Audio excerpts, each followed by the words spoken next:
All Yeah, right. the box. So we're that's- open today. Today it's plugged in the internet through an Ethernet cable, and it's been working pretty well so far. So hopefully there's nothing wrong. Knock on wood. Yeah, don't want to jinx it, but hopefully we're good. So we're going to talk about some like prop making equipment that you might want, or some materials. If you're looking into making any kind of props, this kind of falls in with the like kind of construction type work. If you're doing like big props and big things like that, and you have those kinds of tools, or just like very small, intricate detailing. So it does take a different set of skills to have to start creating props. It is a different art to do it.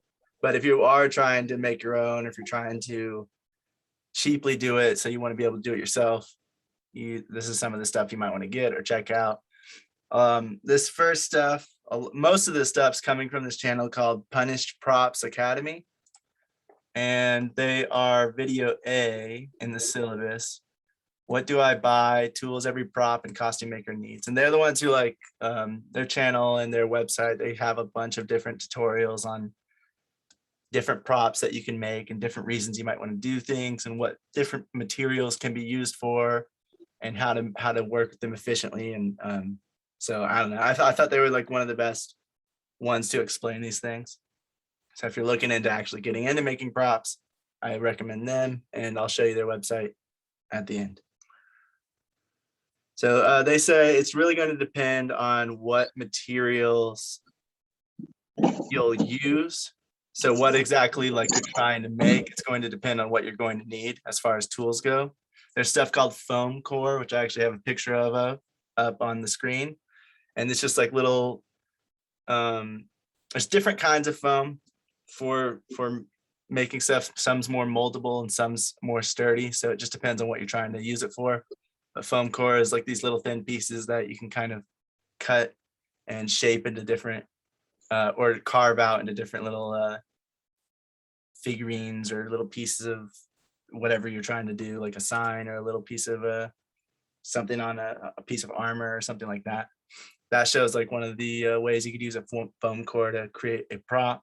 And you just have to like paint it and carve out a little bit of different design into it to make it look like it's being used or it's chipped or whatever you want to do with it. But there are many use cases for it. I think it's one of the ones that's more sturdy, and so it's able to be shaped like this without falling apart. It's not as moldable, so it doesn't actually like bend as much as some of the other foams. Then there's what's called EVA foam or EVA foam, and it's like these big rolls of foam, and I think they're a bit more bendable. They're more like you can bend it into one way or the other and it'll stay. I'm not exactly sure on that. It might be one that like bends either way. So it might just be something for like making a piece of armor and it bends over the person's shoulder and you can keep it that way. But that's another kind of foam that they recommend getting. And you can make little pieces of armor like that or do other things with it, of course. A lot of the different materials you can make out of foam, as long as you paint them, you can make them look like metal, or you can make them look like a video game design or a plastic or whatever you want. A lot of people use foam for a lot of their different things because it's not going to hurt anyone if it accidentally hits their head.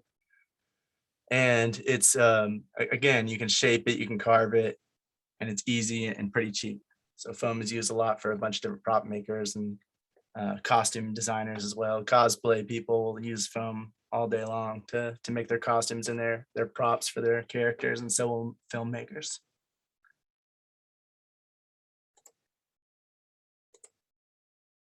There's also PVC foam. Now, I'm not exactly sure what the difference is between these three.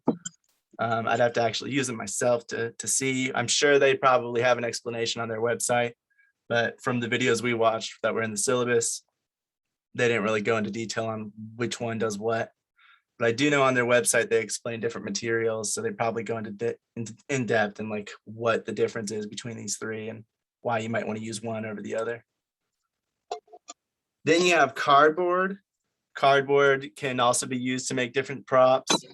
It is a little more easy to get damaged or bent. So you want to be sure that if you are using cardboard, you're very careful with it, but it is a very cheap option. and something you might be able to use to shape different things. And there's a lot of different stuff you can do with cardboard. You can make a little tiny miniature set or different props, pieces of armor. As long as you use some kind of finisher or paint, you can make it look a little more metallic and shiny. And so you can actually use cardboard to make a ton of different stuff to make it look pretty cool. And again, you can use cardboard as like a fake rock or a fake cylinder block or something to make it seem like something that would be damaging to an actor is actually very light, because cardboard is very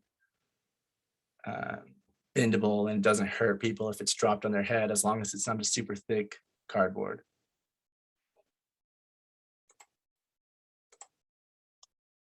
Yeah, you can get very, like little miniature sets, you can get very in detail with it. And then if you painted that, you could start making it look like a different city, and then you could put a camera to it, make it look like you're in another place when you can't afford that to go there. Which we'll get into more like how to make this kind of stuff next semester when we're talking about production design, because this kind of stuff goes in depth with that. But you know, it's really cool what you could do if you it just takes a lot of time, and you have to have the kind of the skill to figure out what you're going to do with it and how. But you can really do a lot of stuff with some pretty cheap materials. So he says, if you're trying to make stuff out of that, like out of those kinds of foam or cardboard, you're going to want what's called an X-Acto knife and a hot glue gun, so that you can piece them together and you can cut them and be pretty precise with it. And that's all you really need if you're just starting out, and that's all you're going to use. He did mention in this video that, you know, actually everyone who was talking about the props, all the different people, they were saying like the tools that they use, they've acquired over years. So if you are trying to get into props, you can do stuff with just the basics, the hand tools. And then once you start getting more used to it, the more expensive stuff and the bigger stuff, which we'll talk about in a second, it just makes things a bit faster and more accurate than what you can do by hand. But if you're just starting out and you don't want to spend a bunch of money on prop making tools, you can do a bunch of stuff with just some, you know, a knife and some glue, as long as you have the materials to put it all together.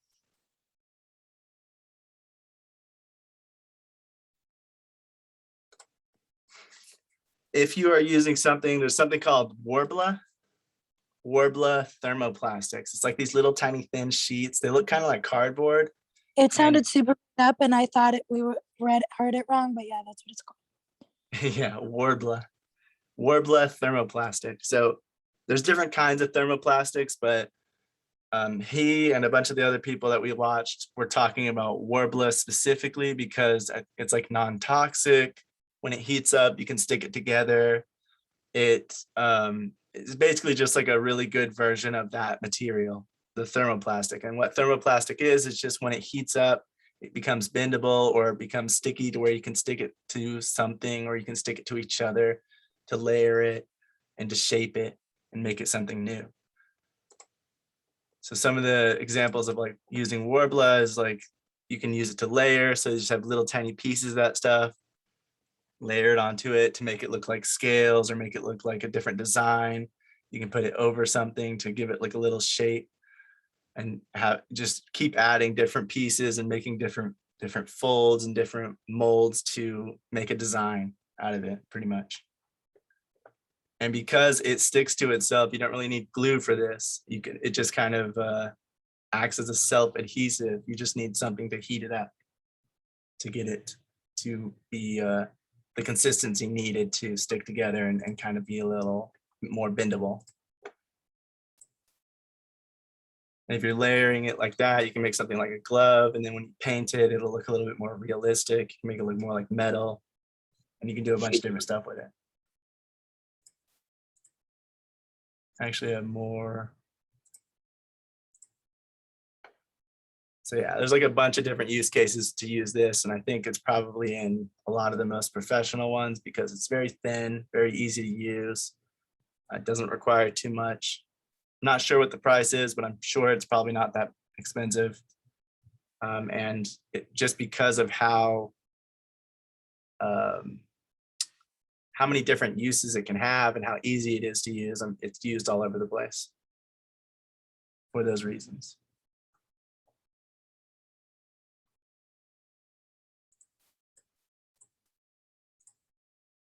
There's also Warbler, the company actually makes another one. It's called, what is it called? I think it's called, let me see, I think I have the name of it. Trans art. So it's like transparent art, but it's transpart. And that's just like, it makes it, it's the same stuff, the same material, but it's transparent.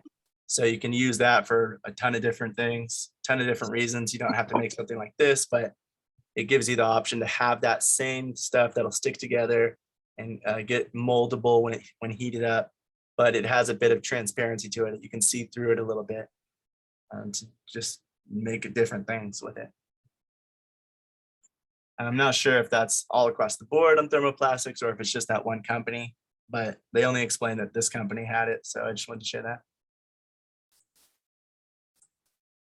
And he said, if you are just trying to work with just Warbler or thermoplastics in general, then you would just want a pair of scissors so you can cut it and a heat gun to heat it up, get it a little melty and shape it.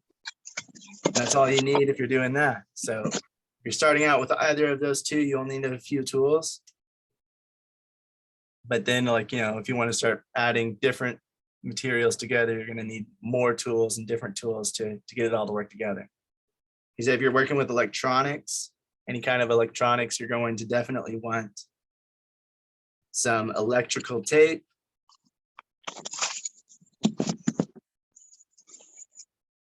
So electrical tape and a hot glue gun,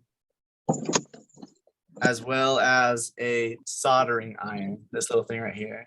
It looks like soldering iron, but it's pronounced soldering.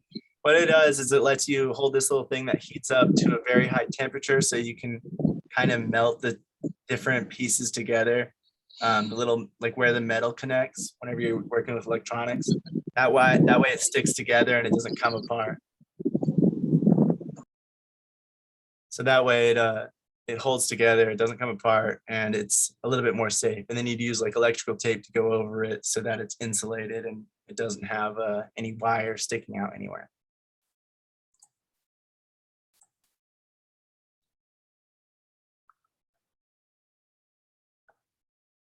I think that's all for this one.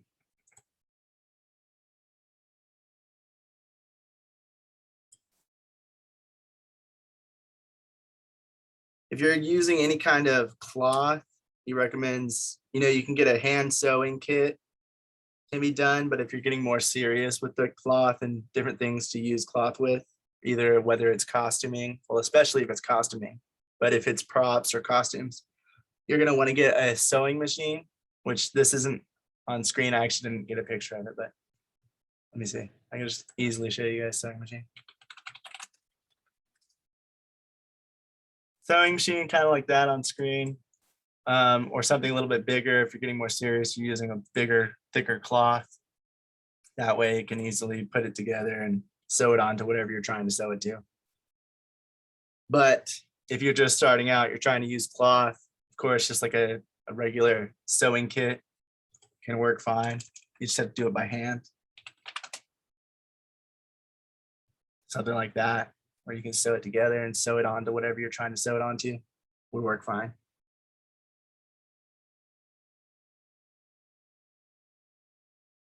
And he says if you're starting to get like more serious about prop making and about or costuming or both, or armor and stuff like that, you want to get some more bigger tools. They're a bit more expensive, they take up more space, but they're going to just save a lot of time and be a lot more accurate than what you can do by hand. And so you want something like a drill press like this, where you can have a drill and you can drill holes into stuff. And it has like the little plate where you can set the thing, and it has the hole at the bottom so that you can center it. And where it has those little holes in the sides, all 4 of them, so you can put a vice grip specifically designed for a drill press so that you can hold down the item so it doesn't move while you're putting the holes in it or doesn't fly anywhere. So something like that will help so that you can make different holes for different use cases. If you want to screw something into something, or if you need to connect two pieces together, this is the kind of tool you'll need to create a hole to let that happen. There's also a belt and disc sander.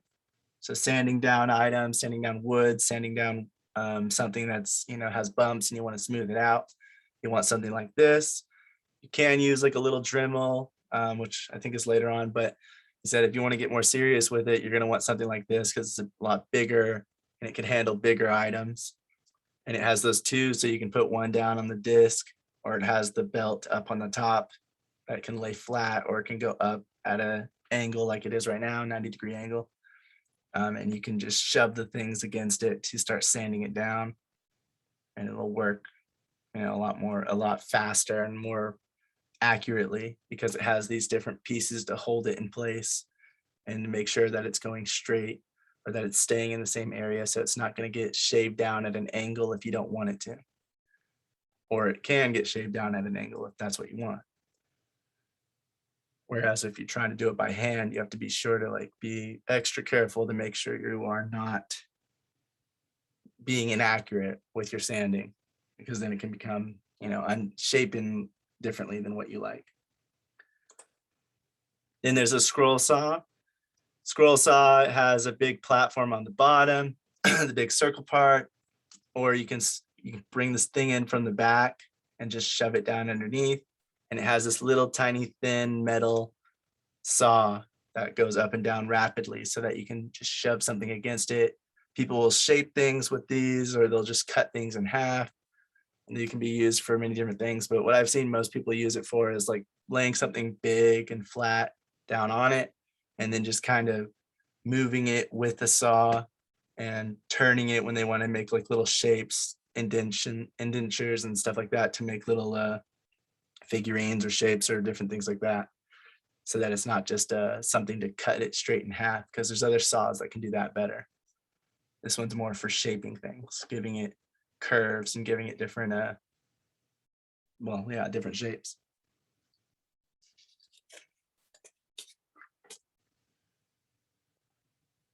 If you're using thin pieces of wood, sheets of plastic, so little sheets of plastic like this, thicker sheets of plastic like that are going to stay more rigid.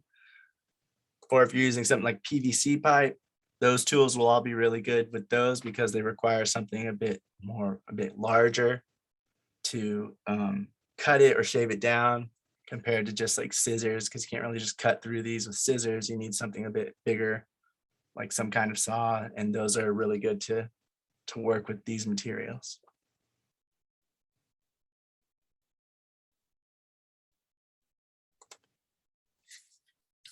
If you are doing anything with clay, excuse me, you are doing anything with resin or clay, or you're trying to shape things, make things masks, or make silicone, what is it called, making molds.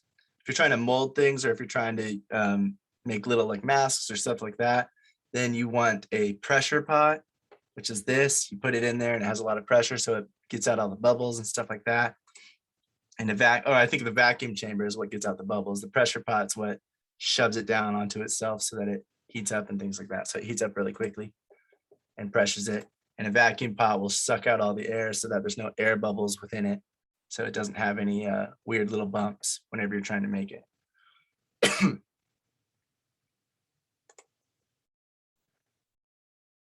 And then you can use silicone or something like resin to start casting, making different things so that you can make a certain shape. So you'll put something in, like right now, that ball, they're putting the silicone into it. Silicone's going to surround it.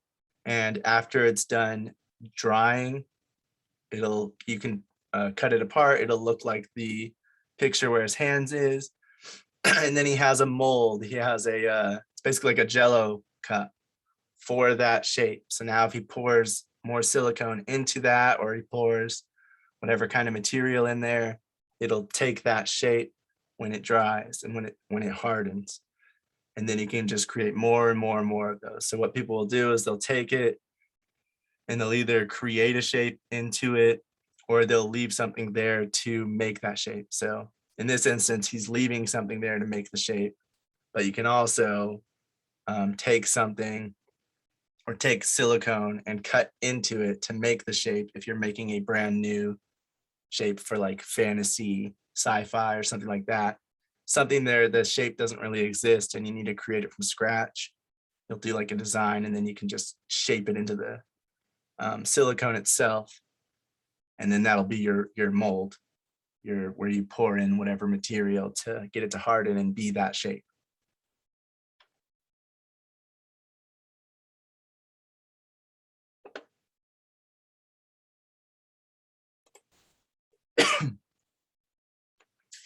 Now, with any kind of painting and stuff like that, you're going to want an airbrush and a compressor, so that airbrush will shoot out.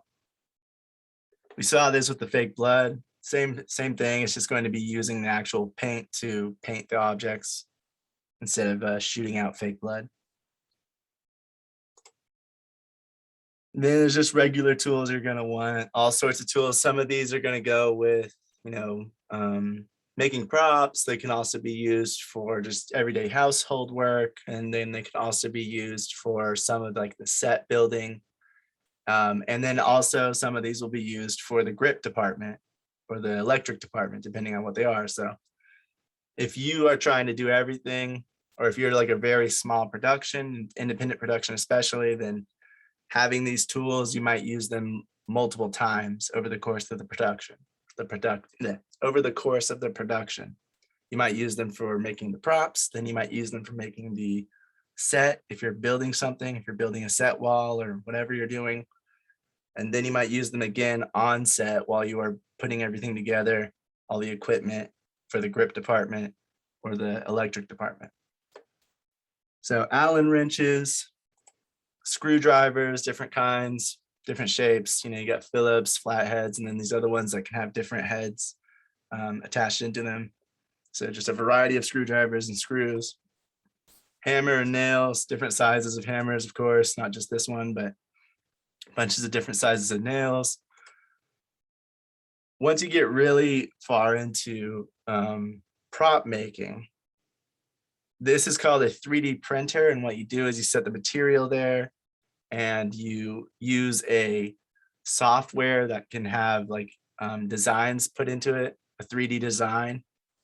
And you'll put it into the computer and tell it what design you want it to make. And this thing will go down each layer by layer, shaving off the parts that the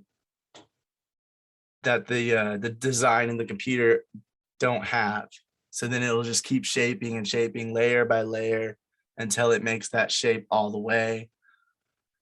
And so they are very accurate and they are very good at getting like small details that you might not be able to get yourself. And so a lot of people, once they get really far into props and props making, they will use one of these sometimes, depending on what they're trying to make.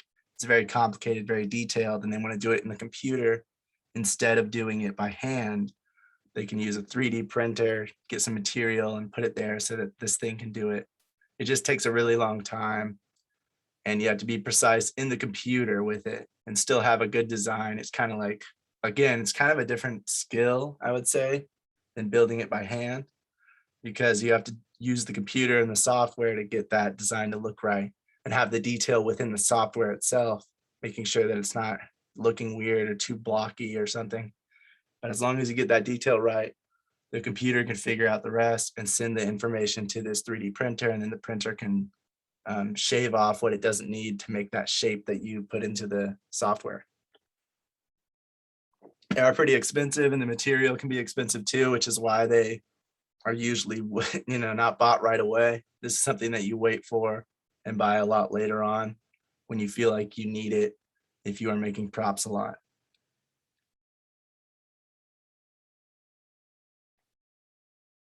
Then there's safety gear equipment like safety goggles, hearing protection, so that if you are using a saw, if you're using a drill, or if you're using something really loud, you're not going to hurt your ears, especially if you're doing it for long periods of time. A respirator mask for breathing and for protection against dust and some chemicals. So you want the respirator with the filters, and you want to make sure you have extra filters and you're changing those out when they need to be changed out. Otherwise, there's no use using this mask. You have to make sure that it has a fresh filters every so often so that it doesn't clog up and stop working pretty much.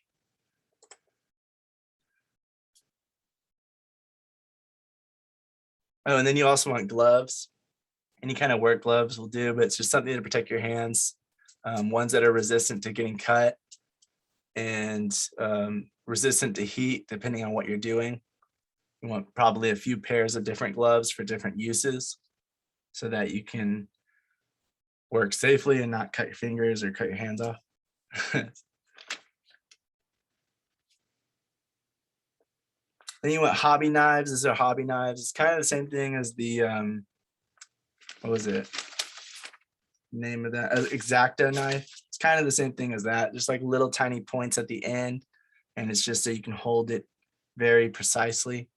But they have different blades and different little things. So hobby knife set or X-Acto knife set be something you want, so that you have different ones, and you'll figure out if you do get into props, what they all say is you'll figure out what tools you like best. You don't really need all the tools, but you're not really going to know what you need or what you want until you start using these things. And then you'll start seeing like, okay, I like the pointy one, or I like this one better than the more flat one.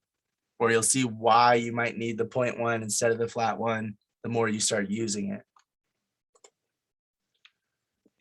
With all those knives, you're going to want a blade sharpener so that they stay sharp. There's no reason, if you're using these multiple times, they're going to start getting dull, and then the accuracy is going to go down because it's going to be harder to cut stuff. So you always want to keep these things sharp, make sure that they are ready to go each time you're using them. And then just regular tools like ruler, measuring tape, or another ruler, the bendable one for like fabric or just bending around certain objects. And a measuring tape, a leveler to keep things flat. If you are needing to shape something and needing to keep it level with something, making sure that you're not cutting off at an angle, or that you're not that whatever surface you are on is not at an angle. So if you need to cut something precisely, you know that it's leveled, that it's flat.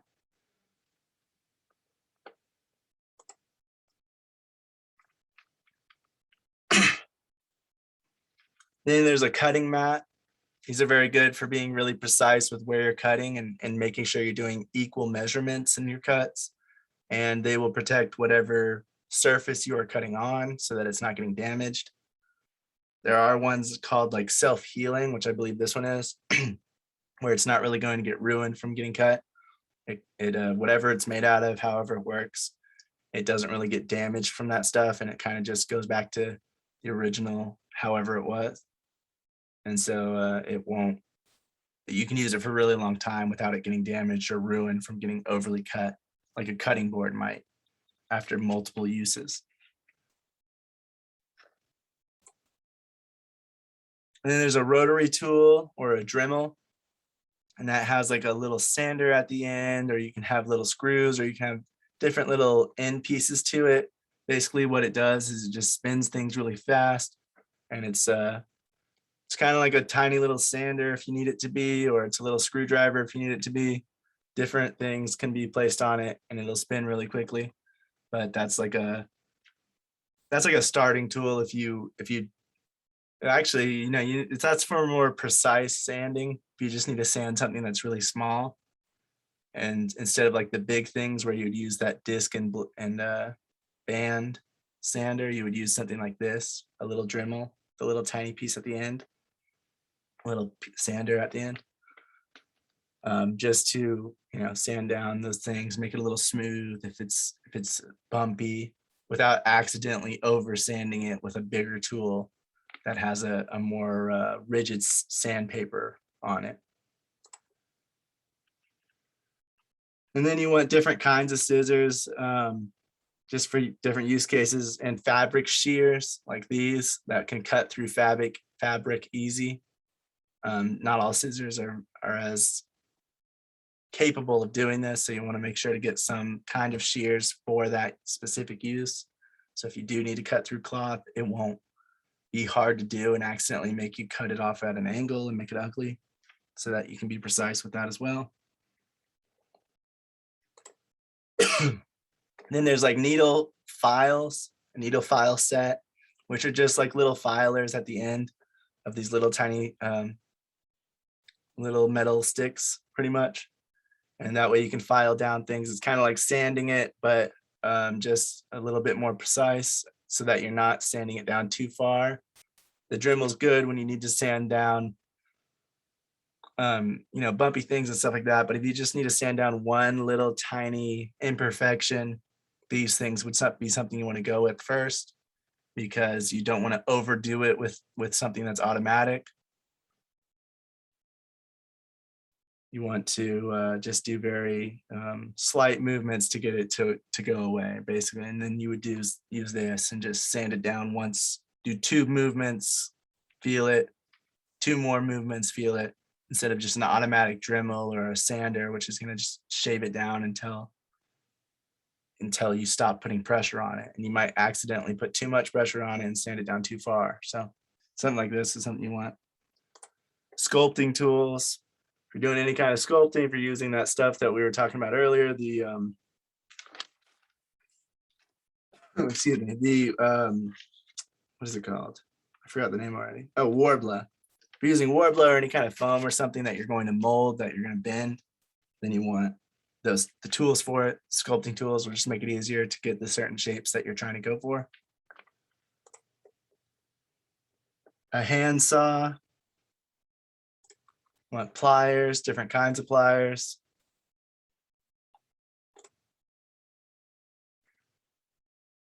You want clamps, paint brushes, Sharpies, masking tape for if you're painting over anything. You also might want to get like a mannequin or a mannequin set of a guy and a girl, or a mannequin body if you don't want to get the whole thing. That way, if you are doing any kind of armor, if you're doing any kind of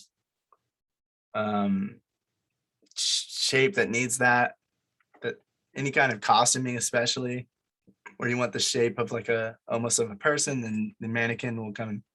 Mannequin or a dress form will come in handy to get those shapes accurate, or at least more accurate to what that person might be, their body might be shaped like, compared to just guessing.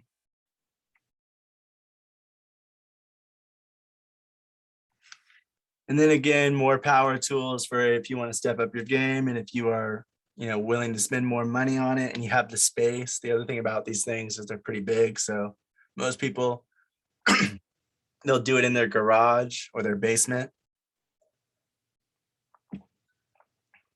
somewhere where they have a lot of space. And if they do it full time, they'll get like a separate shop just for these things, because they can start to take up a lot of room the more you get. But more power tools you might want to get are a bandsaw, and this one's more used to just cut through things. So this is where you would even it out and cut things evenly in half, and then just keep cutting them in half.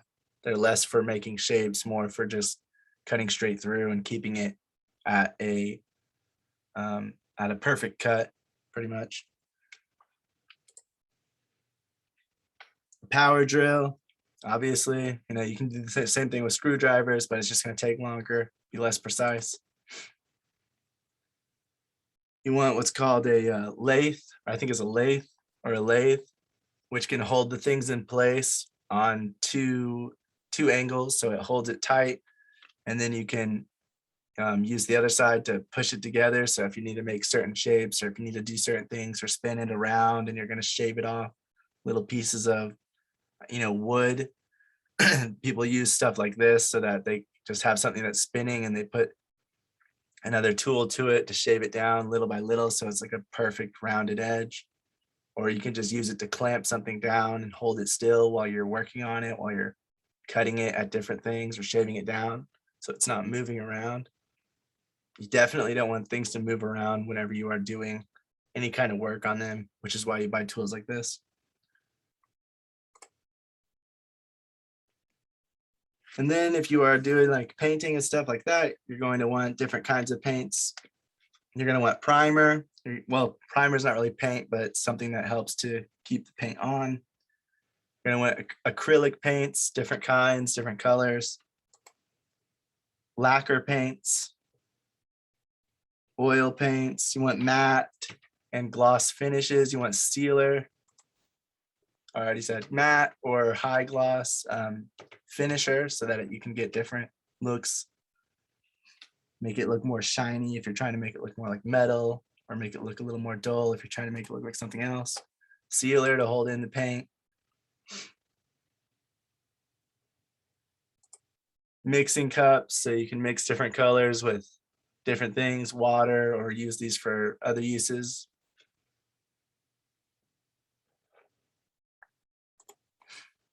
For molding and other things like that for people's faces, or just to try to make like monster looking things, there's something called monster clay. Monster clay can be used to make like masks, or it can be used to make different looking sculpture-esque type things like you can see on screen.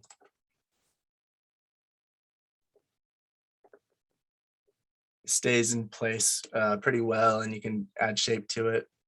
It's not too hard to use.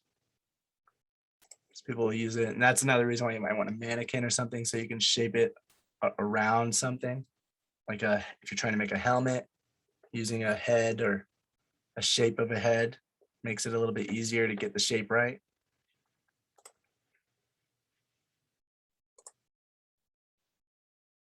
There's also something called Mold Star 30. This is all stuff still from the Punished Prop Academy, those videos. So this stuff might be a specific brand. This is just the stuff he uses. I'm still not 100% on whether it's a specific brand that you can get something else from, or if this is just like the one that you get or that everybody gets. But yeah, Mold Star 30, it's just more stuff to mold. Mold release, that way when you are molding something and you have it in place, it is easier to come off afterward, so it doesn't stick to whatever you are molding it to. Different kinds of sandpaper, different textures of them. Some will be a little more thin and some will be a little more grainy. And the grainier ones will shave off stuff a lot faster, but they won't be as smooth afterward. They'll be a little more bumpy. And then the thinner ones will shave off less, but they'll be a little more smooth. And so you just have to decide which one's best for you, but you probably want a variety of them just in case. There's stuff called Bondo, which is just like stuff that you can use to fill in little imperfections, little holes, little gaps. So it's not just used for vehicles. You can also use it on different props and stuff like that to fill in parts that for some reason have a hole in them or have a little dent that you want to be smooth, or you want to smooth out with the rest of the prop.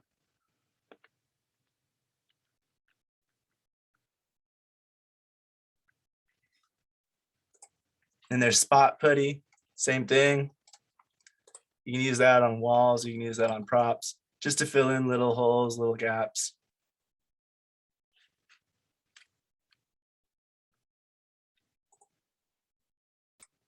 Quick seal, it's just kind of the same thing. I'm not sure, I don't know exactly what the differences are, but he recommends having all of them because for different materials, these will work better for different things. Some will work better with like metal, while some will work better with plastics, silicone, and etc.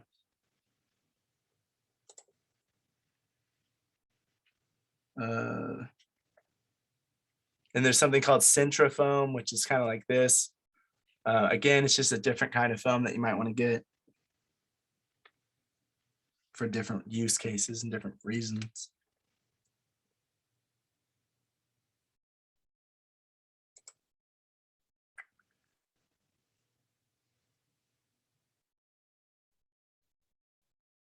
A lot of the people, again, I'm just gonna say this again. A lot of people are saying that you don't really need a full shop to make things. The bigger, more expensive tools are just helping to do things a lot faster and more accurately and with more precision than you can do by hand. But you can definitely still get the same result from hand tools. It's just going to take a lot longer, and you have to be a lot more careful that you are precise with it and that you're not making little mistakes. Because if you make mistakes that are undoable, you have to start over. And so that's why you might end up getting these tools if you're trying to make stuff, you're trying to make it often. But if you're just starting out, hand tools are good to get started with, because you can still get to the same result at the end.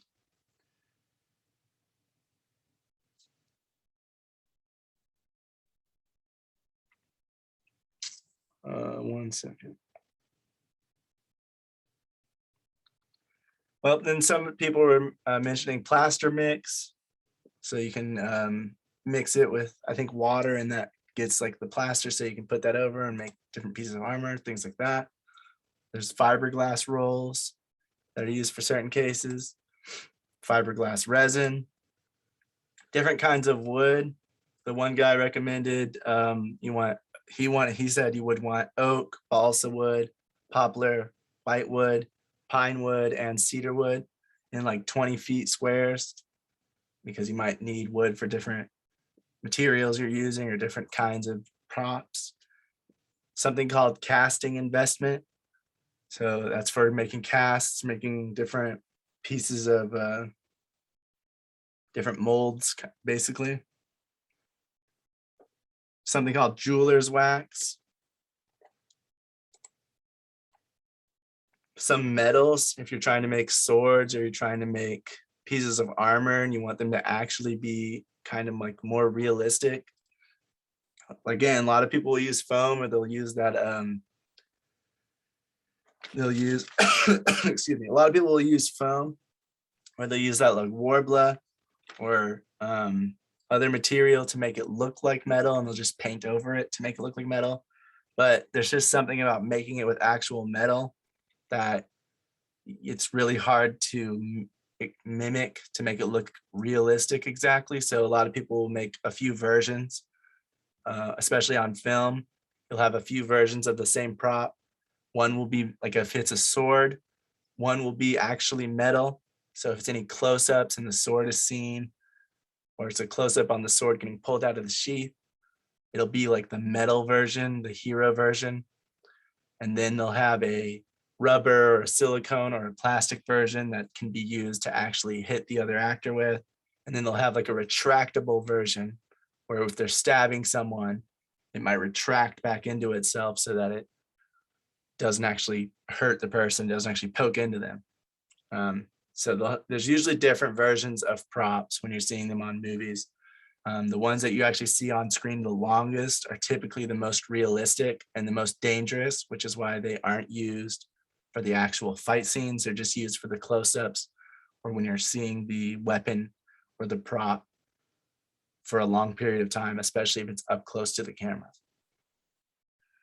The metals that they recommended were a little bit of silver, iron, aluminum, and steel. Steel and iron for like different pieces of armor and swords. Aluminum and silver for a little bit more of a shiny, jewelry type stuff, and things like that. So I mean, there's a bunch of other metals that you can get, but those are the 4 that they recommended getting if you're starting out and you're wanting to make something with actual metal. But you have to have something that can melt down the metal to use it. So that is also something to consider. Then you want to get acetone, which can clean stuff off. And I think it kind of like boils things down. If I know that correctly, then it's kind of like boiling off the dirt and stuff like that. So it kind of shines up some stuff, and it and if you leave stuff in there, I think it starts to what does it start? It starts to like break it down a little more, so it's easier to mess with, or it's easier to break Oxidize, is apart. that the word you're looking for? I think so.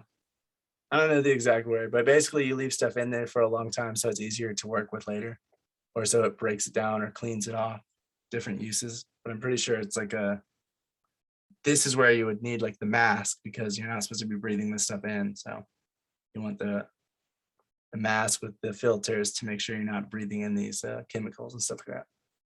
And then paint thinner so that you can thin the paint. It's not too thick and you can use it for different use cases.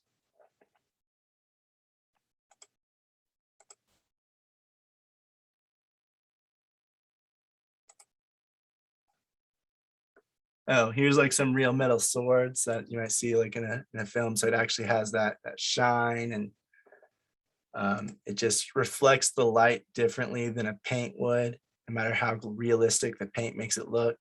There's just something different about metal that you can't really replicate to the exact point that it looks as real metal.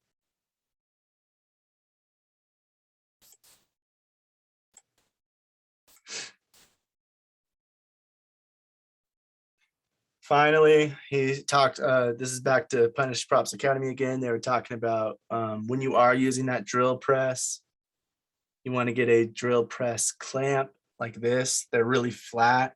They're made to be put underneath that thing so you can hold things steady while you're putting holes into them with the drill press. And then a drill press clamp, which is specifically designed to fit in one of those 4 holes so that it clamps down, and then it can clamp down to whatever item you are drilling holes into. So it holds it steady. Or you can use these 2 things in conjunction so you're holding it vertically and horizontally still. There's this thing called a center finding jig. Basically, you just put it you put it on top of something so you can find the exact center of that object. That way, if you need to cut something in the center of it, the very middle, this tool will help you find the middle so you're not going to cut off center when you were trying to cut it exactly. It's just about precision. Something called a lazy Susan. It's just something that you put an item on top of it and it allows you to spin it 360 degrees and just keep spinning it over and over again. It's used a lot in like making pottery and making clay and different shapes and stuff like that. So if you're trying to paint something or if you're trying to shape it, you can spin this thing around and start shaping it like that. If it's just something easy like a cup or something, you might be able to just put it on one of these little tables and just shape it like that instead of using these other tools that we're talking about. Or they're called a turntable. I'm pretty sure they're basically the same thing. They might even be the exact same thing, but it's a different name and it looks a little bit different. So I'm showing it just in case.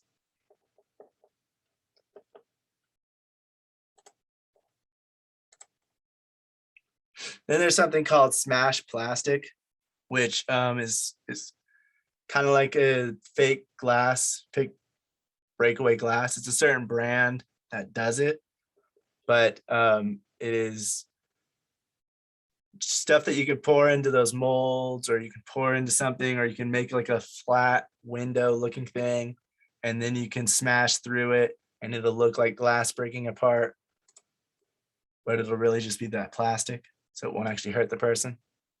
So different use cases for that, of course. There's also other things you can use for this, like sugar glass, but this is just one of those brands that makes it specifically to look like a shattering glass. And the effect does look a bit different than what you might get from sugar glass if you're doing something like that.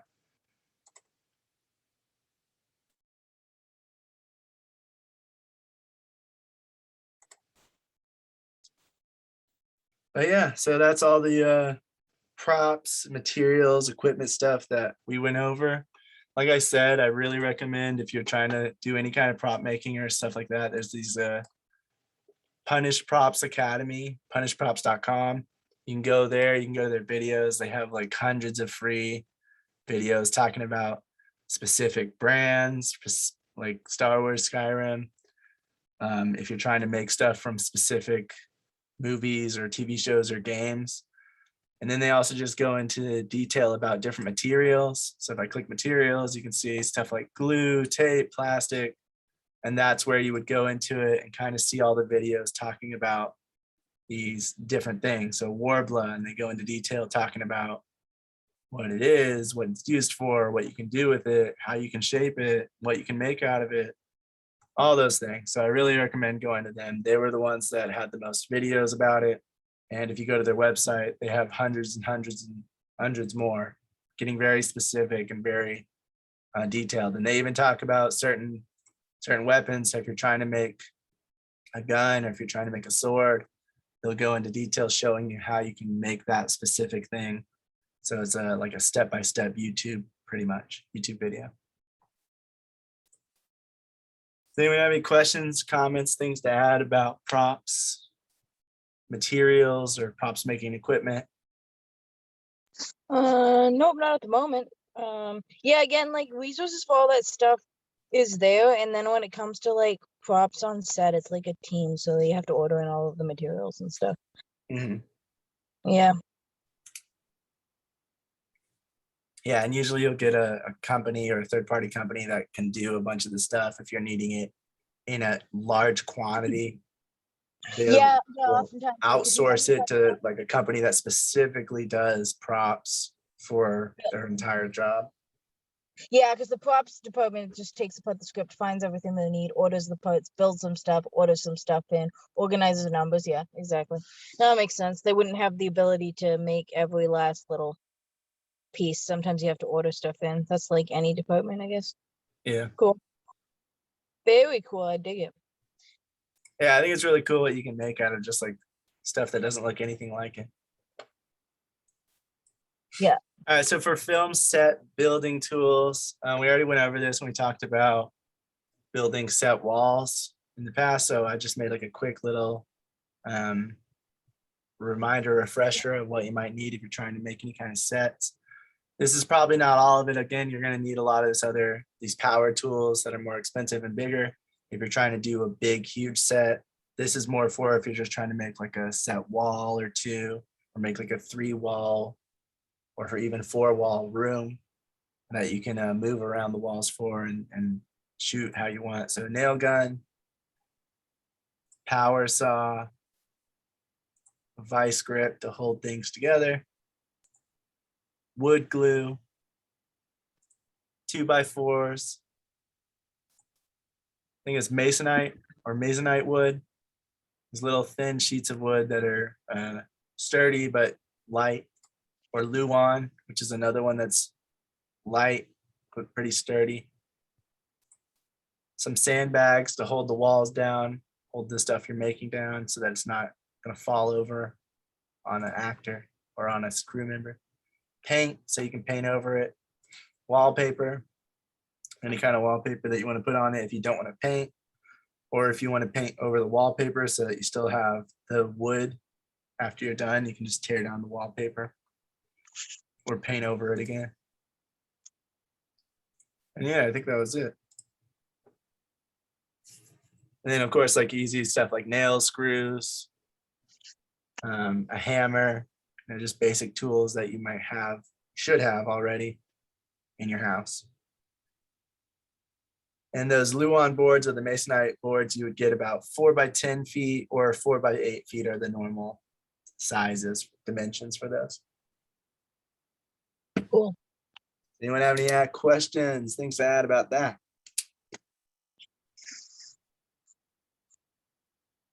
Nope, not at the moment. Again, if you need to be it's just like about filling the need and having all the tools and things that you need to like make it happen. And the more you do it, the better you get at it. Easy. Yeah, I think it's more about like, a lot of those tools you'll find if you own a house, you'll probably have a lot of them already. And if not, you can start buying them slowly over the years, and then eventually you'll have all of it. I think it's right from the start, it's more about getting those materials and the right kind of materials. But once you get those, the tools, they're really not that expensive. Certain ones are, but a lot of them that you can do by hand tools, they're not that expensive. Go to a local Lowe's or a local Home Depot or home department store, even a Walmart. You can find a bunch of those kinds of tools pretty cheap. All right, last thing we're talking about is should you buy or should you rent equipment in general? And this stuff comes from Monkey, I think it's Monkey Pixels. It's video A, should you rent or buy filmmaking gear? He gives some of his reasonings, his pros and cons for buying or renting. So with renting, you don't have to put up as much of an initial investment. So of course, that is a plus. Renting, it's going to be a lot cheaper if you're only renting it for 3 days or something, and you're only filming once every 3 years, then renting is probably going to be a better option for you because you're only going to spend maybe $1,000, $2,000 instead of buying the whole thing for $16,000, $20,000, $30,000 for that one piece of equipment. Yeah, unless like you have like your like the only time you're gonna need all the equipment on a film set is when you're like actually like on like a huge film crew stuff. Like I don't see like you needing a $30,000 piece of equipment for personal use. I feel like that's more like commercial. Well, that depends on what you do. That's the thing. Yeah. Like, yeah. That's Yeah, I think it like, depends on how often you use it, how much money you have to spend, and how often you're going to actually be filming. Yeah, because you might not have like a big company, but you might be wanting to start working and start putting yourself out there, and you want to, and you're getting offers to do this big work that's going to need that special material. And if you can rent it out in the beginning, but if you see you're getting steady work, you might want to invest in it. Type of thing. Yeah. yeah, that's exactly it. Yeah, but it's totally like a one or the other. Like it also, if you don't have the funding for it, of course, you might just want to go ahead and rent it out. There's different reasons for buying or for renting based on what you're trying to do, how long you're going to use it, how long you're planning to rent it for. Those kinds of things all come into play. Definitely. You also can rent, if you are renting, another pro is you can rent out exactly what you need for each shoot, because each shoot's going to most likely require kind of unique pieces of gear depending on what you're trying to do for that specific shoot. So if you have different movie scenes, you're trying to do different short films, depending on what you're trying to do. If you're trying to do a slow motion scene, like an extremely slow motion scene, you're going to need a camera that can shoot at a high frame rate, high enough to get that slow motion that you want to look fluid and nice. And so you might just want to rent out that gear to get that specific camera that can do that function, but you don't need that all the time, so you might not need to buy it. So that's another reason why you can rent out stuff, is because depending on what you're doing, you're going to want different kinds of lighting equipment, different kinds of cameras, grip gear and things like that you wouldn't really use all the time, but that you can use in specific cases. Another argument for renting is that when you travel, if you are traveling to another state, if you're traveling out of country, then if you're renting, you don't need to bring any of that with you. You don't have to have 3 different check-on bags or something like that. You can have your one bag, and when you get there to the location, you can rent from a local rental shop, and then you can have the gear arrive there, or you can rent it from there so that you are not having to bring it with you, you not have to haul it. So it's a lot easier for traveling if you're just going to be renting. You also don't need to buy and sell your gear, which does require a little bit more research to figure out what the prices are, what's a good price for buying it, or what's a good price to try to list it for if you're trying to sell your gear back. If you're buying used gear, you're not really sure if it's going to work when you buy it, but if you're renting it, the rental houses are going to be sure that the gear is functioning as needed. So that's another good thing about renting. Some pros for buying is that with buying, you have the option of renting it out yourself. So you can rent it out to other people. There's websites that allow you to do this, or you can actually do it within like your connections, your circle of connections, where you can actually rent it out to people and get some of that money back that you spent on buying the gear in the first place. especially if it's a piece of gear you only use occasionally. Renting it out, you can save some of your investment, or you can even start to make a profit if you just keep renting it out over and over again for a while.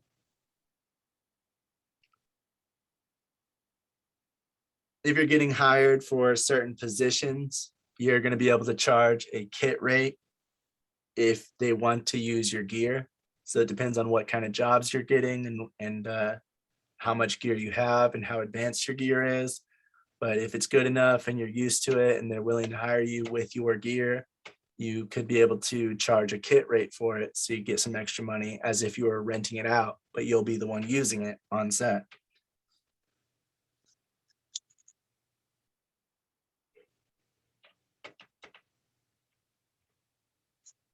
Oh, here it is. If you own your own, another good thing is you'll know your gear a lot better because you'll be able to practice with it whenever you want. So you'll get a lot more accustomed and used to that piece of gear so that you're not having to learn the new gear when you're renting it. So if you're renting and you're renting different pieces of gear every time, one of the fallbacks is you're going to have to learn it. It's going to be, the buttons might be, it might function the same, but the buttons, the way it functions might be a little bit different. Or how you get to those buttons, the menus, things like that will be a bit different. So you have to kind of figure it out when you rent it, as opposed to owning equipment. You're going to know it inside and out if you're using it a lot, or if you're practicing with it a lot before using it.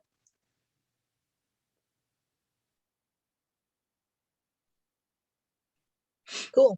You can also shoot your own stuff if you own it. You're going to be able to shoot your own stuff whenever you want, and you're not going to have to get production insurance each time if you don't really need it. If you're making like a small YouTube video or a traveling video or something like that, that you're not really going to get any income in, but you just kind of want to shoot something, or you just want to practice, owning your equipment, owning your gear will allow you to do that without having to like worry about renting and getting rental insurance or equipment insurance and production insurance to cover the cost of that stuff.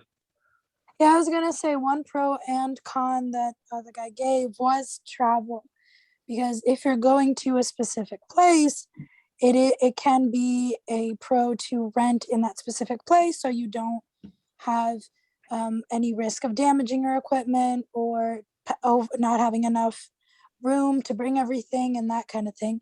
But a con that he also said was, if you're the kind of person like those people that go across, or whose job is traveling a bunch and filming stock footage or stock photos, or if you're going to do a shoot in multiple cities, multiple countries, multiple states, renting can be really tricky and complicated and like hard to manage in that instance as well, and not worth it. Yeah. So that's a pro and a con as far as like travel goes. With gear you own, you're also able to do work immediately if needed. So if you are, if you do get somebody who wants to hire you, but it's like very short notice, maybe somebody else dropped out from their set, so they're looking for a new person to fill that role, whatever role it is. If you have your own gear, you'll be able to just go ahead and take the job. But if you have to rent it, you might not be able to, because the availability might not be there. Like if they say, hey, we need somebody for tomorrow, you might not be able to do it, because when you try to get the equipment, when you try to rent it, the rental house might be closed, or they might just not have that kind of gear that you're going to need for that shoot. So another plus for owning equipment would be that you are more flexible, you're more able to do things spontaneously if those kinds of opportunities come up for you. When owning, you also don't have to waste the time going to the rental place itself or sending someone to pick it up, especially depending on where you are located. If you're not in a major filming city, the nearest rental house might be hours away. So that could be something to factor in for the cost of driving there and driving back, and also just the time that you need to spend to do that. Is something you're gonna have to factor in, especially when you're trying to return rental equipment. You have to return it before the last day. is up. So you'd have to cut that last day in half or whatever, depending on how much time you need to drive to the location. If you're not in a major filming city, like one of the major filming cities and major filming hubs, they'll have rental houses all over the place. So you won't really need to worry about that too much if you are in one of those locations. But if you're somewhere else, that is something you have to consider.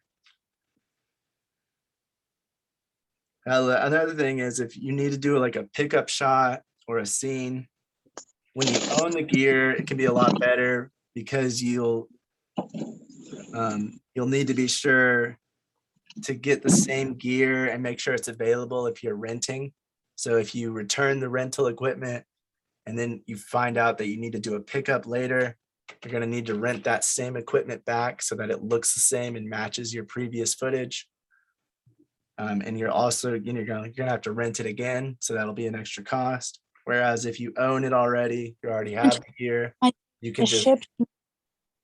What? If you're like, not to mention the extra time it might take to ship to you if you are if you shipped it, for example, because one of the things that we're talking about is not everyone has a equipment house near you. So sometimes you'll need to ship the footage to you or have someone bring it to you.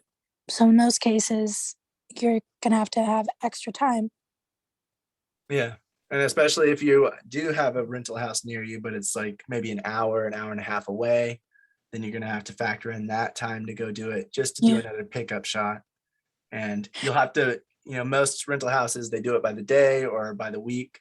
So you'll have to pay for a full day rent when maybe you only need it for an hour or two. So there's pros and cons in both. So we're not trying to like be super negative. Like there's pros and cons to both, and there's definitely advantages to both. But it's good to be realistic. And these aren't even from me; these are just from him. Yeah, I know. But it's just sometimes it can sound like we're more favorable to one than the other or whatever. But yeah, so it's just that there's drawbacks with both. There's things to consider. It really depends on who you are, what kind of work you do, the variation of your work. The amount of time you're going to need to use the equipment, because sometimes it's going to be cheaper in the long run if you just buy it. So yeah, there's a lot of things to consider. Yeah, some of the things to consider is how often do you plan on using that piece of gear?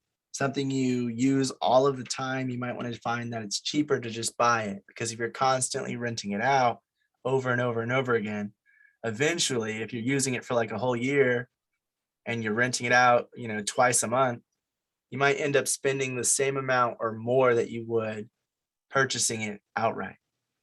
So you might find that it could be better and make more financial sense to just get a low interest loan, buy the gear, and then pay off that loan and for like that year or whatever to get it all the way paid off. And then you're going to own that gear. So now you can rent it out or you can use it over and over again for the next year. So it really depends on how often you're planning to use it. Realistically, you need to think about how often you're actually going to use it. If you think you're going to do 7 feature films a year, you should dial it back a bit, because that's probably going to be a bit unrealistic.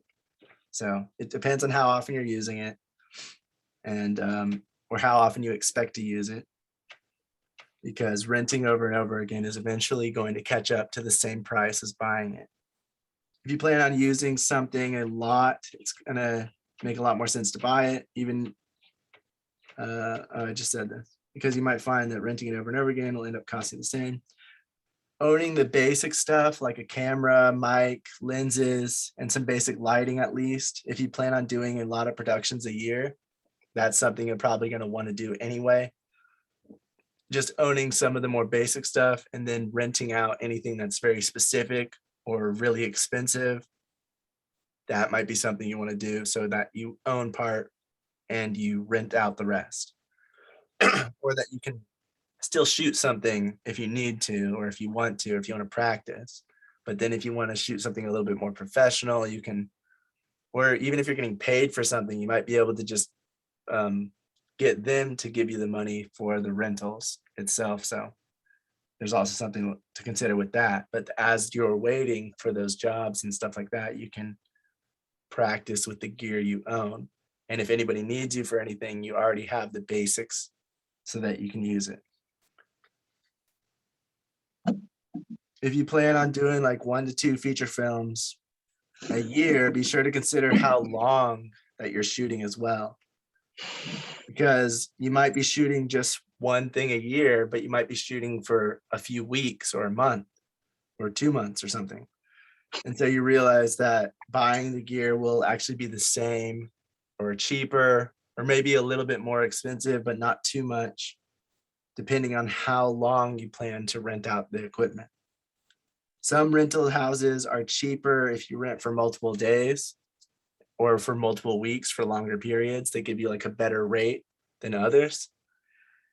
And some are more competitively priced for short-term rentals, like per day or for a few days. So you really got to like check out the different prices and see what works better, because in certain circumstances, you might want to go with one rental house or one rental site because they offer a better pricing on long-term rentals, whereas the other one might offer better pricing on short-term rentals. So even if you like one, you might not want to stick with it forever, depending on how long you're going to be renting out the gear, because different rental houses will charge different prices for different variations of time, pretty much.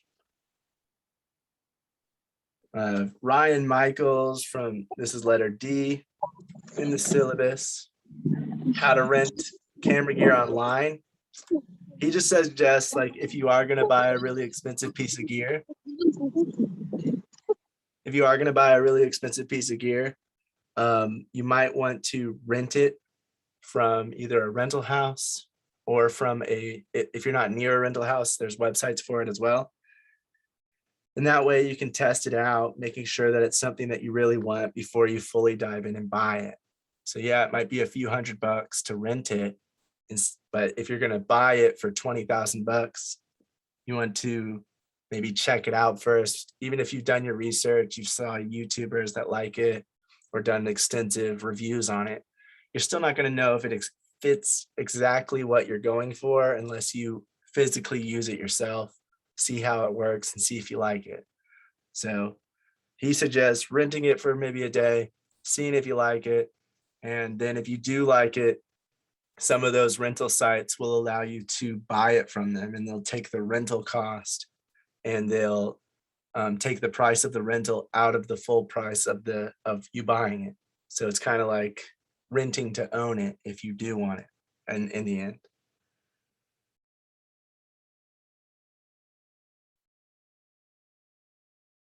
Some rental websites will ship the gear to you. So if you don't live near a rental house, there are some other options.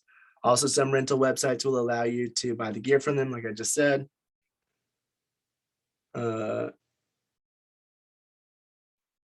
For owning and renting out your own gear, there are several websites that you can do this through. Some you'll have to list and ship the gear yourself.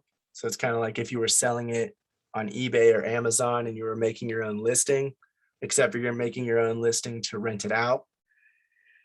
And other websites, you'll be able to send it to the company that owns the website, and they will check it out, clean it, list it for you, and basically just send you part of the money. They'll charge more, they'll take out a bigger commission in those instances, but it does leave less work for you to have to do if they're the ones that are renting it out, renting out your gear. So they kind of rate it, see how used it is, and see, what they could charge for it. And so they'll list it for the best possible price that you can get for your rental, but they'll just take out a bigger commission because they're doing all the work and just sending you money as it gets rented out from their warehouse.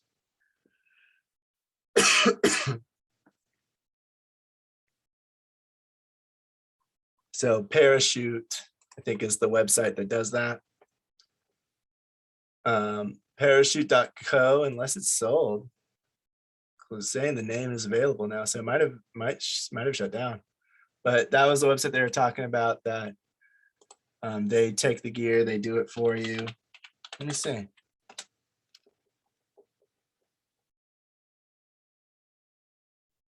Oh, it might shut down.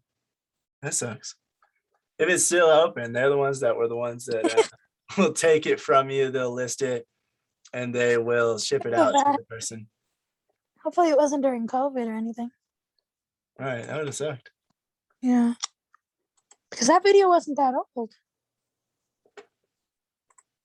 Then there's ShareGrid. ShareGrid is like a peer-to-peer one where you're going to list your stuff and you're going to try to sell your camera gear to them, or you're trying to rent it out anyway, not sell it. So you list it and then they have somebody else that wants it, you ship it to them. Kit Split's another one that does that. Another good thing about renting is if somebody breaks it, or if you break it, it's going to be covered by insurance, because you're going to have to get the equipment insurance anytime you rent. They don't just let you take it. You have to have insurance on it. Some of these websites will already include the insurance in it when you're renting it out. They'll just include that with the price. But others will have to get separate insurance from a production insurance company. Either way, because you're forced to get the insurance. If something breaks when you're renting it, it's no big deal. It does suck, but it's not as bad as if you own the equipment and just breaking. You can get insurance for equipment if you own it, and you should. You should get different kinds of production insurance, especially depending on Especially what if you're you're doing. using it a bunch. Yeah, if you're using it and going out places, you're putting it at more But risk. if you choose to save money and don't get the insurance one time because you're just doing, a vlog type video or a YouTube video or a short film, that is, it's something less dangerous, less risk of it breaking. But if something does break in that instance, you're just out of luck and you're gonna have to either buy a new gear or then start renting it. So that is something. Because you are forced to get the insurance, it's covered no matter what. When you're renting, when you're buying and you own it, you get to choose whether you want to get insurance or not. So then it does become that thing of, do I need it? Do I don't? And then if you don't end up getting it and you did need it that time, you're out of luck. Also with owning, you do have the option of selling your gear back. So if you use it for 6 months to a year, and you want to upgrade, or you want to you don't like the camera anymore, you don't like the lens or whatever it is, you are able to sell it. And camera gear does maintain a pretty good value for a while. So you would get, some of your money back. Whereas if you're renting it, you don't own it, so you don't really get any money back. Whatever you spend on it, it's just gone. And if you buy it, you rent it out, you get some money back and you use it. So you're getting, your money's worth because you're actually using it. And then at the end, you want to sell it, then you actually have a bit more of a return on your investment than you can get from renting.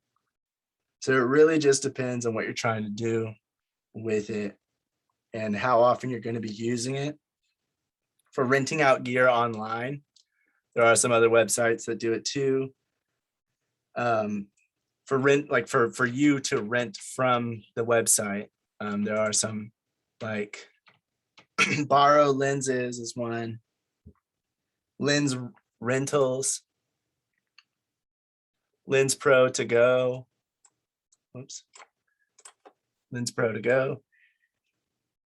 And then, the ones that I mentioned above that you can rent out your own gear too. Obviously, you can also rent gear from them. So Parachute, the ShareGrid, and Kit Split. And some of these, I think, like Lens Rentals, I've heard those are the ones where you can rent the gear, and if you decide you like it, you're able to buy it, and then the rental cost comes out of your purchase price. So that is pretty cool. I'm not sure what I'm not sure what the costs are and things like that, but you'd have to cross-reference them and see if it's worth it. But that is pretty cool if you do end up thinking that you do want this thing. You've already spent money to rent it. So now if you just want to buy it, you're going to get a bit of a cheaper price than you would buying it from another website brand new, because they already taken out the cost of the rental. And if you decide you don't want it, you just send it right back and everything's good. Does anyone have any questions, comments, or any other websites they recommend for renting out gear? Or either for, you know, letting your gear get rented out or for renting from a site? But I will say I know for renting, I know like all the standardized stuff you can rent. But I know some places have like more professional, more elite equipment, should I say? And like the red cameras and the Alexas and stuff like that. And those I know they want you to have like a permit, not a permit, but like a certificate that says you're qualified to even operate those cameras, or something like that. Rent them out. And then some like, or it's like mandatory. You have what do you call it, insurance. But as far as renting, the pros and cons, like you said, like everything you said was on point. You just always have to ask yourself the question. Like, let's say you're renting a camera that you've never used before, and now you have to learn how to use that camera. So these are things you want to take in consideration when renting. And for me, it's just another obstacle because you have to pick it up, or you have to wait for it to be shipped. And let's just say, you know, you sign up to rent all this stuff, you get it, and let's just say one of your actors calls out or something like that. Now you have to cancel the shoot, and you just wasted all that money. So that's another thing. Very true, yeah. Own the equipment, like it's no big deal. Oh, you know, you just wasted people's time. But you know, that's just another piece of money you're gambling away. You know, you plan for this perfect day and it rains, and then boom, there you go. So Yeah, no, that's actually a really good point. So it is it's a bit more of a risk too because of that, because you know there are problems with production, and so then you do have to end up renting out another day to get it. Or like I said, like with pickup shots, even if you only need it for an hour, you're still gonna have to rent out another day. So it really depends on a lot of factors. You really have to factor in like what the return on investment might be. How often am I going to use this thing? How expensive would it be? You know, and like factor in the risk versus reward. And like, am I going to rent it out to anybody? Or am I planning to sell it back? Or am I just going to keep it, use it 3 times a year, and that's it, and just leave it on the shelf? And maybe I should just rent it instead, because depending on the price, it's probably not going to be worth it to buy something that you rarely use. Whereas something that you use quite often, probably want to buy it because renting it out will just end up costing you more in the long run and not give you any return on your investment besides being able to use it each time you rent it. So that's where that's where you have to say, like, how much is it to rent it as well? If I'm using it, if I'm getting a piece of equipment that costs $100 to rent per day, I'm going to use it 15 times in the year, you know, $1,500, but the cost of it brand new is $2,000. Well, should I just go ahead and buy it? And then after the year's up, if I don't plan to use it again, I can sell it. Maybe I'll sell it for $500. Maybe I'll sell it for $750, and I'll end up having a bit more money than I would if I rented it. And so then you just kind of have to do that. Those figures. Right. I would also like to add is that, you know, once you have the budget, if you rent it, you can probably rent a lot more things to satisfy your shoot better, and use your money, rest of the money, for other things. You know, maybe location and production. So that also kind of helps, because most of the people in big productions, they always do that, is they rent and then they dispose it off, you know, after they use, because what happens is when you're doing a production, you're creating a business entity, and everything that is part of that entity is production related. And once you do the shoot, you pretty much dissolve that business entity. Mhm. And although you have a production company, but the film project is going to be a separate business entity, which gets dissolved after the shoot is done. Because it has a life cycle, right? So in that respect, also it kind of helps to, from a business perspective, it also helps to set it off and then write off that cost of using. Otherwise, you have to like depreciate your equipment, and you Yeah, keep it depreciating is a it. bit harder with like a accounting, especially for Yeah, taxes in the end if you're having like a company for it. right. So that's also, and for small production, I think sometimes it's a lot better to, if you have like $50,000, $60,000 to spend on a shoot, right? You would not really be buying $10,000 worth of, Right. camera, because that's going to be eat away. That's going to eat 1/10 of your, or 1/20th of your budget, right? Right. So, or 1/5 of your budget. So, in that respect, renting it out buys you a lot more stuff. You can rent that, and you can rent lights. You can rent other production equipment. Be a little bit more complete rather than buying something and then not having enough money for other stuff. Right. Especially more so for small productions. I think that's kind of critical. Yeah, that's definitely true. So it like it always just depends on like what you're using it for. Like for real, like how long is your shoe? Does Right. renting make sense? Is it going to cost the same as buying? You might as well just buy it at that point. Or is it going to be like several times cheaper to where you can focus the rest of the budget on other things that can be done? Yeah, Yeah, like when you're making narrative projects, it's not, you don't make them all the time. First of all, it's like, every here and there because you're working on it, pre-production, production, post-production. So it takes a while. And so you might not need to use that gear again for like another year or 6 months or something. So that is another thing to think about. and I think I don't know. I would think maybe camera equipment is probably the most expensive. Camera and lenses probably, yeah. Right, lenses are more expensive. So if you're hiring a DP, you probably some DPs have their own equipment, but some DPs prefer you rent the equipment, and then they would just use it and provide you the services for DP. Mm-hmm. So that, yeah, I mean, so I don't know the difference between when the DP has his own equipment and DP doesn't have his equipment. How does that come out to be, right? Which is all price difference that you need to work out when you're actually shooting. Right.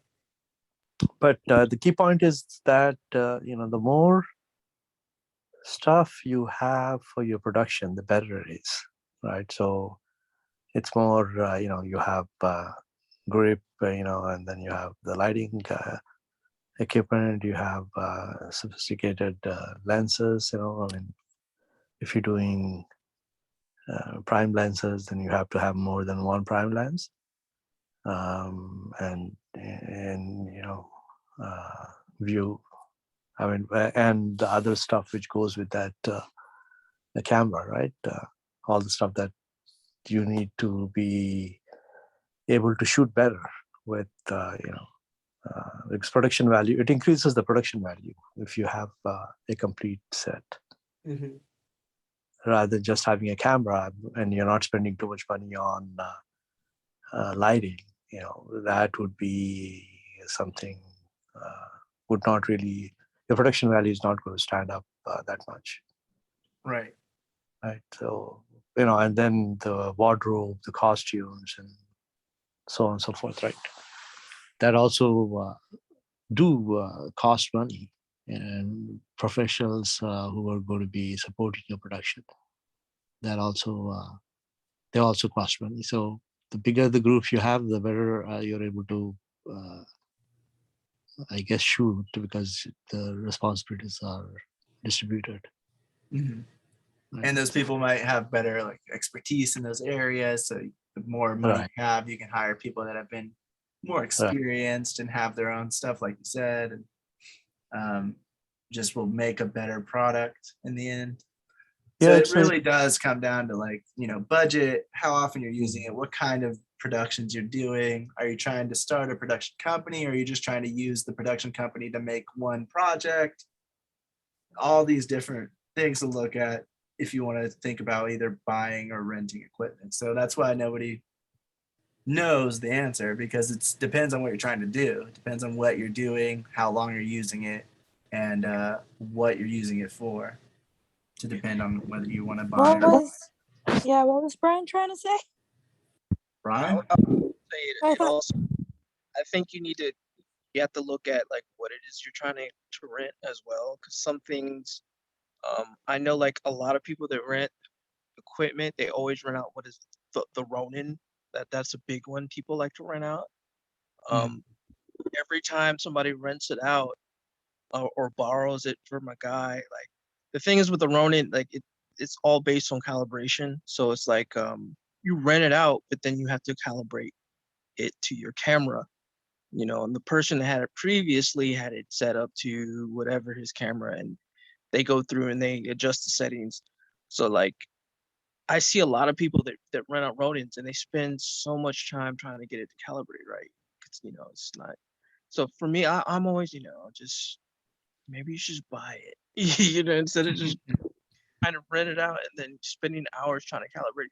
And then like there's other things that go wrong with it as well, because like sometimes they replace parts from like up. I know we had one time where you rented one and it was like the battery, like it was so sensitive the battery wouldn't work, because the battery was for the newer Ronins, but this one wouldn't, for some reason, wouldn't recognize it for whatever reason.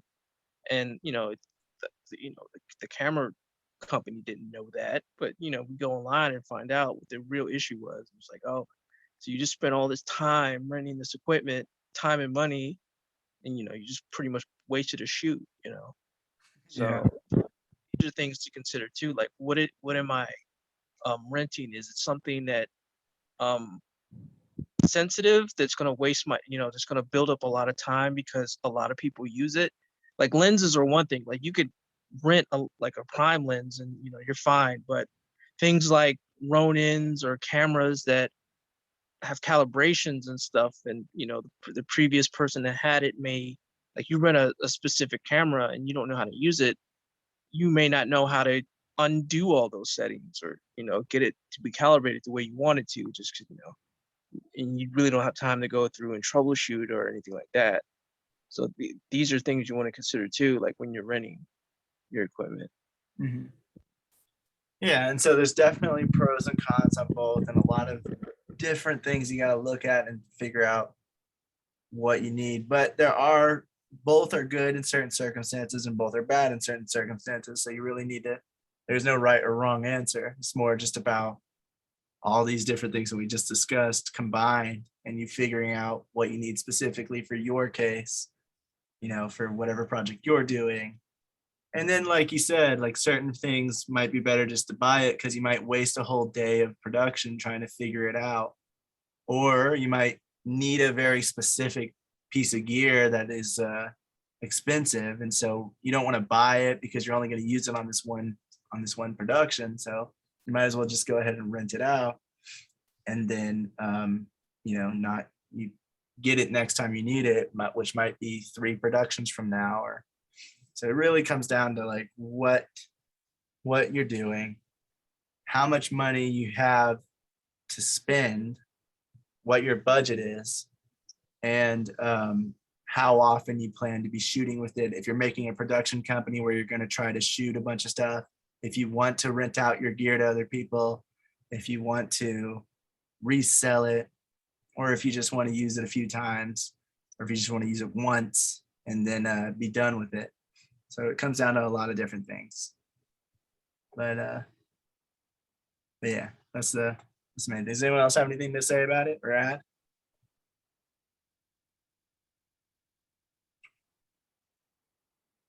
All right. So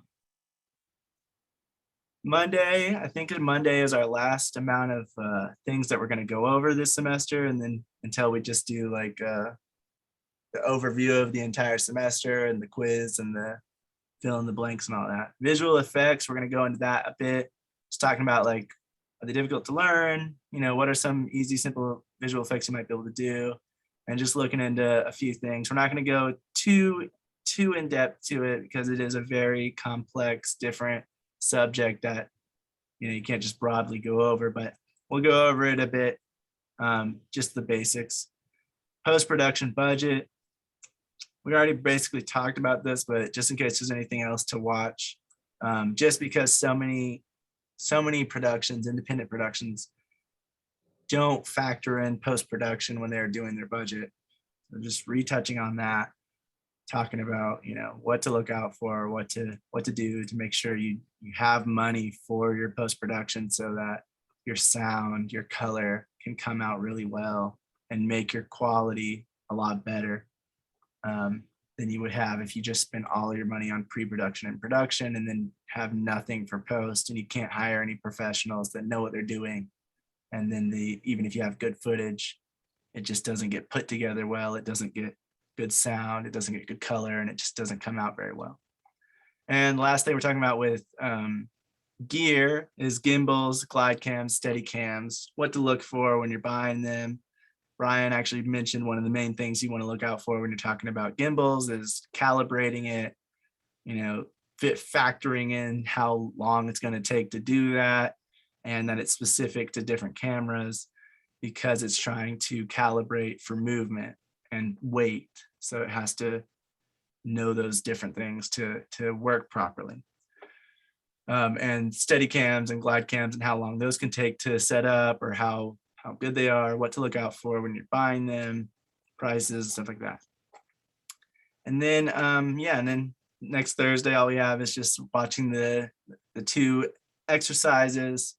Remember, we have the editing style exercise that's based on parallel editing or cross-cutting. So whoever wants to take part in that, make something, either some footage that's already made or something of your own, and make it be either parallel editing or cross-cutting so that it seems like it's happening at the same time, or it is contrasting or showing the likeness between 2 different people or scenes or locations. And then reviewing in the color graded image or shot or scene where you're just using one of the softwares we talked about, Final Cut, Premiere Pro, DaVinci Resolve, something to color grade an image, just getting more accustomed to color grading, what those tools do, what they mean. That's what we're doing next Thursday. And then last week after that, we just have the fill in the blanks, the semester overview, talking about next semester, LCloud Awards, and the quiz game. So thanks everybody for coming tonight, and see you guys Monday. And then that'll be the wrap up on the new studies for this semester at least. And then we'll just review what we've already done previously.